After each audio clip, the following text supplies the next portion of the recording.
গেদা চল গাছ কাটপে যাওয়া লাগবে, গরুগুলো না খায় রইছে। চল চল চল।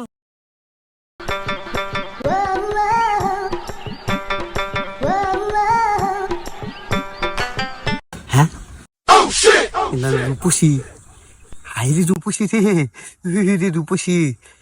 আব্বা কাছে বিয়ের কথা কয় লাগবে, আব্বা কাছে বিয়ের কথা কয় লাগবে। এইবার যদি না বিয়ে করা দেয় তাহলে তো হবি লয়। এই রূপসী এরকম রূপসী আমি আর জীবন কোন দিন দেয় নাই। আব্বা আব্বা ওই হুমন্দির বেটা, ওই দেহ কি মাল যাইতেছে, মাল না শস্যে। ওকে আমাকে বিয়ে করাই দেওয়া লাগবে আব্বা, না হলে আমার বিধবা জীবন ছেড়বে না। ওকে আমাকে বিয়ে করাই দেওয়া লাগবে। দিনের বেলা নিশা টিশা করছে নাকি? তুমি এত নিম্ন শ্রেণীর চলে যাবে বাবা জান, আমি তোকে একটু বুঝতে পারি নাই। বুঝলে কি আর তোমাকে এত অতপতনে নিয়ে যাইতাম? আব্বা তুই ভালো করে দেখ, একবারে কষি শস্যে পাত্রি পাত্রি। হারাম যেন দেখ, ওরা তোর শকিম কাকা আসতেছে।